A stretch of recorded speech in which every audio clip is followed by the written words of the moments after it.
Nagbabalik po ang Good morning, kapatid! Isa nga po sa mga source ng insecurity natin, mga kapatid, ay ang pagkakaroon ng peklat sa ating balat. Mahirap mang mawala, siguradong may solusyon dyan ang ating resident morning doctor na si Doc Richard. Good morning, Doc! Good morning, Mommy Days! Doc, exciting to pag-usapan natin kasi ito ang naging source of insecurity ng karamihan dahil bata pa lang, lagi na lang sinasabi na, bakit may paalkansya ka sa paa mo? Ibig sabihin nun, marami kang bilog-bilog na peklat, di ba? Totoo yan, Mommy Dims. Kaya usapang peklat naman tayo ngayong umaga. Pero bago natin pag-usapan yan, Mommy Dims, mga kapatid, panoorin muna natin to.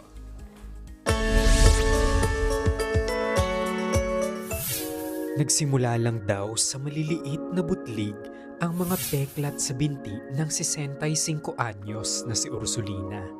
Kinakamot ko, tapos biglang nagsusugat. Yun, nung naggumagaling nga, nangingitim. Hindi raw naging epektibo ang mga ipinapahid ni Ursulina para maalis ang kanyang mga peklat. Nagpapahid lang ako ng lotion. Kada liligo, lotion. Kahit nagpapahid ako ng lotion, wala pa rin effective. Natatanggal pa ba ang peklat? Ano ang mga paraan para maibsan ito? Alamin ang sagot sa Balik Alindog. Mga kapatid natin nakarelate dun sa video Yes, na yun. relate talaga Doc, sila diba? dyan. Kasi yung peklat talagang nakakainis yan eh. Di ba yun yung parang nangati ka na, nagkasugat na, nawala na, pero nandun pa rin siya para ipaalala sa'yo yung pinagdaanan mo. Diyos ko talaga. Ano ba ang dahilan bakit nabubuo ito? Paano muna nabubuo ang peklat? Ayan, Mommy Dims. Ang peklat kasi, ito ay isang bahagi ng natural na proseso ng paggaling ng ating balat pagkatapos nitong masugatan o kaya magkaroon ng pinsala. So parang defense mechanism siya ng katawan natin talaga. Tapos, nabubuo ito kasi, Mommy Dims, yung katawan kasi natin, magpo-produce siya ng collagen para ayusin yung nasirang tissue. Okay, ganun pala. I like our video today. Meron tayong parang pag-graphics. Mas Yes. maiintindihan mo Oo, kung tama, anong tama. pinanggalingan.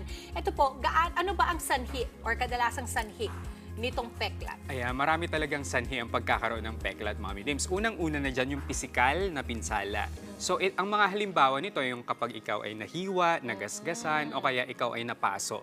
So, pagkatapos mo itong maramdaman, magkakaroon ka na ng peklat.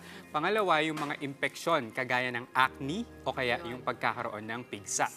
Pwede din ang mga allergic reactions, o kaya mga surgical procedures, kagaya ng cesarean. Ako yan. Yan, yung mga nanay dyan, kapag naoperahan after cesarean, maya't maya magkakaroon sila ng peklat.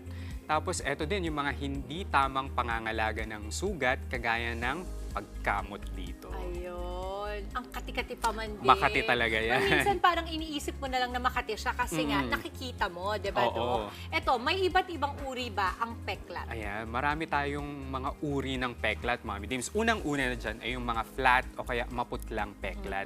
Pwede din yung mga hypertrophic scar. So pag sinabi nating hypertrophic, eto yung mga nakaangat o kaya nakaumbok na peklat. Pwede din ang keloid. Naku! Yes, mga atrophic scars. So ano nga ba ang atrophic scars? Ito yung mga nakalubog naman. Meron palang ganun. Yes, mga nakalubog na peklat. At saka mga contractures na mula sa mga paso. Grabe, ang dami palang mga iba't Madami ibang klase talaga. ng peklat, Hindi lang sa no? iisa. Akala kasi ng ibang tao parang, ay may peklat ka, parang iisa lang yun, yung flat. Kasi yun yung mga common. So, meron mga nakalubog, May mga meron namang nakalubog, nakaangat, mga yung mga nakaangat. keloid, Oo, no? tama Okay, yan. ano na ang solusyon para sa mga peklat, Doc? Ayan, meron tayong solusyon. So, unang-una, magpakonsulta muna sa doktor. Dapat, Napaka-importante. dapat. Oo. Ayan, pwede kaming magbigay ng mga pampahid, kagaya ng mga retinoids, at saka mga Kojic para pumuti ito. Meron din mga non-invasive procedures, kagaya ng mga laser, microneedling, at saka mga chemical peel. Pero dapat certified o kaya doktor ang gagawa Kasi niyan. delikado yung mga peels na yan Tama. kasi pwedeng malapnos ang inyong balat Oo. kung mali ang ginamit. Baka mapalala pa ang peklat niya. Tapos may mga medical treatments kagaya ng mga steroid injections o kaya mga dermal fillers. At saka, ito yung last resort na talaga, surgery. Scar revision, tinatawag natin doon. Okay. Ito ang medyo ikakagulat ko. May home remedies pa para sa peklat. Meron tayong home remedies, Mommy okay. Dims. Pero depende yan sa uri ng peklat, ha? Hindi siya parang fixed. for all. Fixed for all. So eto na, ang paborito natin talaga, unang-una ang Aloe vera. Gagawa na talaga ako ng negosyo na may aloe vera. Magtanim na po tayo ng aloe vera. Napakarami po nitong benepisyo. So ang gagawin po natin, ibabad lang ito ng 30 minutes doon sa ating mga paso o kaya sa mga dark acne marks. Tapos meron din, pag wala po tayong aloe vera, pwede po natin gamitin ang coconut oil. So ang gagawin po natin dito, ibabad lang siya sa peklat overnight. So magdamag po. Para naman ito sa mga dry at saka sa makating balat. Okay. O ito, ano ang tamang paraan ng pag-aalaga sa mga bagong sugat para naman mabawasan natin yung posibilidad na magkaroon ka ng peklat. Kasi hindi naman lahat din ng sugat, diba, Doc, ay nauuwi sa peklat. Pero paano nga natin yun maiiwasan? Ayan, meron tayong tips sa ating mga kapatid, Mami Dim. So unang-una, linisin po natin ang ating sugat. Banlawan po natin ito gamit ang malinis na tubig. Tubig lang, Doc, walang sabon.